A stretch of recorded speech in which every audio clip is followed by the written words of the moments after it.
My name is Catherine Vale and I was the family disappointment. At least that's what my younger sister Lena liked to remind everyone, especially when she had an audience. The last time she did it, we were at her company's cocktail party on the rooftop of some downtown high-rise. She wore a tight black dress, all elegance and ambition, and I stood in the corner with a ginger ale in hand, wearing a simple blue blouse and slacks that had seen better days. Catherine fixes microwaves, Lena said, smiling. Wide, loud enough for her colleagues to hear. Well, not just microwaves, also air fryers, blenders, toasters, whatever's broken. She can unscrew it. People laughed. I didn't. I've been called worse. I've had quieter insults cut deeper. But something about the way she said it, like I was a joke, a punchline, hit me different that night. I was just about to leave when the double doors swung open and in walked Mara Kingsley, CEO of one of the fastest-growing tech firms in the region. She scanned the room briefly. Then her eyes landed on me, and to everyone's surprise, including my sister's, she smiled and said loud and clear, "Catherine, I was hoping I'd see you here." Lena went silent. The room did too. And in that moment I realized sometimes your reputation walks into the room before you ever have to say a word. I wasn't always the family disappointment. Once upon a time I was the shining star, the one with the top grades, the college scholarship, the law school admission letter pinned to the fridge like a trophy. Our parents were proud. Lena back then still had braces and wide eyes that followed me everywhere. She used to say, "I want to be just like you." That didn't last long. When I was 22, everything cracked. It started with Mom getting sick. Dad tried to hide how serious it was, but I knew I deferred my first semester at law school to stay home and help. Then Mom passed quietly, like she just slipped away, and suddenly I wasn't a future attorney anymore. I was the one folding hospital bills and cooking frozen dinners for a father who'd forgotten how to speak. Lena didn't handle it well. She threw herself into school, into dance, into pretending everything was normal. I didn't blame her. We were just two girls trying to survive in a house that echoed. I never did go back to law school. The scholarship expired. I got a job at a front desk to pay the utilities. And when Dad's grief turned into drinking, and the house started to fall apart, leaky faucets, short circuits, broken AC, I did what I had to do. I learned how to fix things. You'd be surprised how empowering it feels to hold a voltage tester and figure out what's wrong with something no one else can make work. I watched videos. I read manuals. I made mistakes and burned out 2 hair dryers before I got it right. But eventually fixing things stopped being just about the house. It became my livelihood. I left the front desk job and opened a repair service. Just me, a second-hand workbench and a big blue veil fixes it sign. I painted myself. It wasn't glamorous, but it was honest. And every time I handed back a working toaster to an elderly woman who didn't want to buy a new one, I felt something law school never gave me: peace. But our family didn't see it that way. At Thanksgiving dinners, I was the other daughter, the one who fixed wires and appliances, while Lena dazzled everyone with her job and corporate strategy, her sleek outfits, her perfect LinkedIn page. She worked for Mara Kingsley, the kind of boss who made headlines. Lena talked about Mara like she was royalty. I didn't mind being invisible at those dinners, but Lena, she made it hard to stay invisible. She'd say things like, "At least I didn't waste my degree tightening screws." Or, "Some of us have clients who don't live in retirement homes." She said them with a smile. The kind that dares you to react so she can call you sensitive. I didn't bite. What she didn't know, what none of them knew, was that over the years I'd quietly grown a client base. One of them, through a third-party logistics partner, had a name I recognized: MK Tech Systems. That's right, Mara's company. They sent us busted devices from their warehouse team. No one from the top ever contacted me directly, but the pay was solid, the work steady. It helped me save up, helped me upgrade equipment, helped me hire a part-time assistant. I never bragged, never name-dropped. I just kept fixing what was broken. But the more I stood still, the faster Lena sprinted ahead, at least in appearances. She posted about conferences, promotions, her perfect boss babe life. And the more she climbed, the smaller she seemed to think I'd become. And I let her think that because I learned a long time ago, when someone wants to look down on you, correcting them isn't your job. Time has a way of straightening out perspective better than any argument ever will. I just didn't realize how quickly that lesson would come knocking. The thing about quiet success is that no one really notices it, not at first. My shop wasn't flashy. It was tucked between a laundromat and a tailor in a faded brick building on the east side of town. The sign out front was hand-painted and a little chipped from the weather.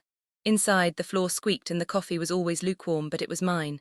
I built it up piece by piece, literally. I refurbished shelves, installed my own lighting, even wired in extra outlets when I started handling more industrial repairs. People came in for broken remotes and left with stories. I got to know their names, their grandkids, the way their lives paused when something stopped working. I never advertised much, word just spread. And somewhere along the way I stopped seeing myself as a failure. I woke up, worked with my hands, paid my bills. I didn't owe anyone anything. Not a boss, not a committee, not a parent asking when I'd go back to real work. I fixed things that mattered to people. Heirloom radios, grandmother's fans. One client brought in a coffee machine her husband had used every morning before he passed. She cried when I gave it back running like new.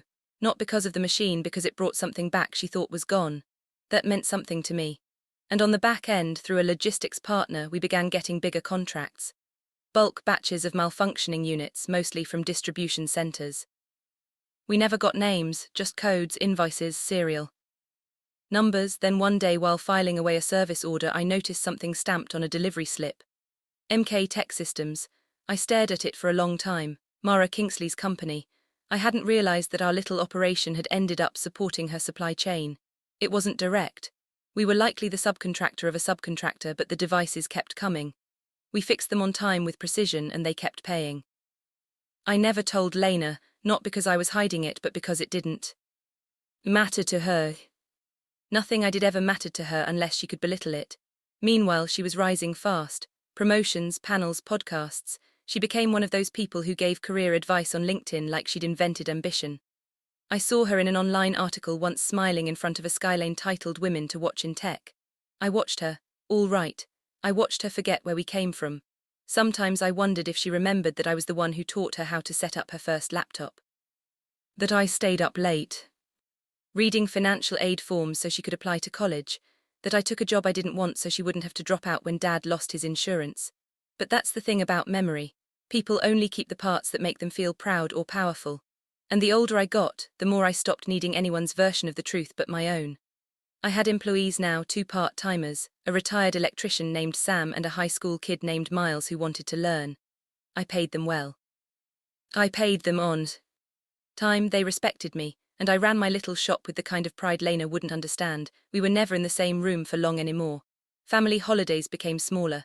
Our dad moved to Arizona and stopped asking questions. I sent him birthday cards. He sent back photos of sunsets and quiet. We were all just drifting. So when Lena called one afternoon and said, "You should come to our company's cocktail mixer, it'll be fun," I was surprised. I asked, "Why me?" She laughed. "Why not? You never come to these things. It's time you met some people who might inspire you to level up a bit." That should have been the first red flag, but I said yes, not because I needed her validation, but because I had a feeling that time was about to straighten out some perspectives, and I was ready to let it. I showed up 10 minutes early. Lena's company had rented the rooftop of an upscale downtown building, the kind of place with string lights, imported wines and glass panels. Instead of rails, so you could see the whole city twinkling beneath your heels. People floated around in expensive suits and sharp heels, laughing with the kind of practiced ease that comes from networking more than living. I wore a navy dress I'd had for years, clean, simple, nothing flashy. I did my makeup the way I always did, just enough to look awake. I brought a small gift bag for Lena with some locally made coffee she liked when we were younger. A peace offering maybe, or maybe just a habit I hadn't let go of yet. When I walked in, she didn't notice me at first. She was surrounded, her voice the loudest in the group, hands animated, posture perfect. I stood off to the side, sipping club soda, watching her perform. Eventually she spotted me. "Catherine," she said, drawing attention. "You came." Heads turned, and that's when I felt it, that pause, that moment when a room evaluates someone and files them under not important. Lena gestured toward me. "Everyone, this is my sister. She's in hardware repair." The way she said it, it was soft but deliberate, like she was tossing me a label and daring me to correct it. I smiled. "I run a repair and refurbishment shop." "Yes," one of her co-workers blinked. "Like for computers, among other things." Lena laughed. She's being modest. "She can fix just about anything with a plug." Then to her friend, "She's like a walking warranty." People chuckled. I didn't. I nodded, still smiling. There was a sharp edge in my chest, but I kept it buried. Lena wasn't finished. She turned to a man in a grey blazer. "Ben, remember I told you about my sister? She's the one who fixed Mom's old blender instead of letting her upgrade. I swear Catherine would rather fight technology than embrace it." Maury laughs. I opened my mouth, then closed it, not because I didn't have a comeback, but because nothing I said would change anything. Not in that moment. So I turned toward the table, pretending to study the hors d'oeuvres. That's when the elevator chimed. The rooftop went quieter, not silent, but still. A shift in atmosphere. Outstepped Mara Kingsley. She wore a burgundy pantsuit, hair slicked back, face unreadable. She had that presence, that energy that made people stand straighter when she walked in. People cleared a path instinctively. She didn't pause, didn't scan the crowd for Lena. She walked straight toward me. "Catherine," she said, holding out her hand. "I didn't expect to see you here." I shook it firmly. "Neither did I replied. Lena's voice behind me cracked. You two know each other," Mara turned. "Your sister is the reason your logistics team has been able to maintain a 97% equipment turnaround. You've been using her services for 2 years. I assumed you knew." The silence that followed was exquisite. Lena blinked. I thought that was a third-party contractor. "It is," Mara said, "but Catherine's shop is the one they subbed to. She solved problems your team couldn't even diagnose." She turned back. "To me, we've never met in person, but your work speaks volumes."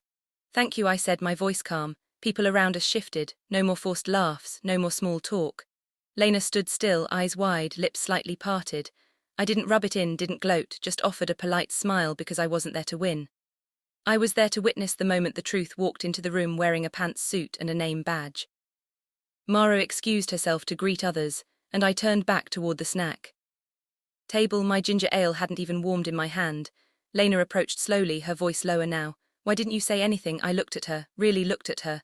Would it have made a difference? She didn't answer, and for once that was enough. After that moment, something in the room shifted, not just for Lena, for everyone. People who had ignored me earlier now approached with cautious curiosity. They asked about my shop, the kind of work I did, how I got started. I answered simply, without embellishment. The truth didn't need decoration, it just needed space to stand on its own. Mara passed by again later, this time with a drink in hand and a quieter tone. "You've got a good eye," she said. "I've looked at your diagnostics. Your team solves things our engineers give up on. I appreciate that," I said. "I have good people." She smiled, then leaned in slightly. "I value precision and loyalty. If you ever want to skip the middleman, let me know." She handed me a card, sleek and embossed. I tucked it into my purse. "Without looking at it, I'll think about it." She nodded and walked on. Lena stood about 10 ft away, watching. When I made eye contact with her, she didn't look away this time. I walked over slowly, no point in dragging it out. She was gripping the rim of her wine glass like it was anchoring her. "I didn't know," she said quietly. "I know," I replied. She searched my face, maybe looking for anger or forgiveness or an opening. "I didn't mean to embarrass you," she added. "Yes, you did," I said. "Not harsh, just factual. You just didn't expect it to backfire." She flinched a little. I let the silence stretch. "Look," she said, "I've worked hard to get where I am. You dropped everything and just settled." I didn't understand it. "No," I said calmly, "you didn't look closely enough to try." She blinked. "I didn't settle," I added. "I rebuilt." She swallowed hard. "I guess I always thought you gave up." I nodded. "A lot of people did. That's the luxury of distance." I didn't say it to hurt her. I said it because it was the truth. Sometimes people build their stories about you around the pieces that serve them best, and when you grow in silence, it confuses them. It threatens their version of how the world is supposed to work. Lena glanced around, her voice barely above a whisper. "Did you come tonight to prove something?" I actually laughed just once, quiet and short. "No, I came because you asked." She looked down. I didn't press her. She was already carrying enough embarrassment for both of us. And honestly, I didn't feel vindicated. I didn't feel triumphant. I just felt tired. "Catherine," she said, "I really am sorry." I nodded. "Good, now do better." She nodded slowly. I could see the gears turning. Whether she'd change or not, that was her journey, not mine. I said goodbye a little while later. No dramatic exit, no parting shot, just a quiet farewell. As I rode the elevator down, I thought about Mara's car. Still hadn't looked at it.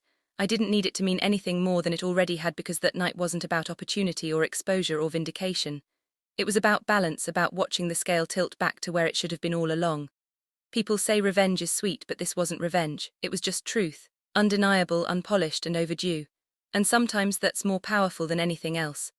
I didn't take Mara's job offer. I still have the card. It's in a drawer in my shop, tucked beneath a stack of receipts and old instruction manuals. Every now and then I look at it, not because I regret saying no, but because it reminds me that I didn't need to be discovered to matter. Some people climb ladders, others build solid ground. I chose the ground. My shop is still running, busier now. The exposure helped, sure. A few new clients came in because of the party and word spread a little further. But that's not what I hold on to. What stays with me are the quiet wins. The 80-year-old man who brings me his late wife's antique mixer and thanks me with tears in his eyes. The single mom whose only laptop I managed to bring back to life before her online midterms. The teenage assistant I hired last summer who now wants to start his own repair truck. That's the legacy I care about. Lena and I talk more now, carefully, not like before.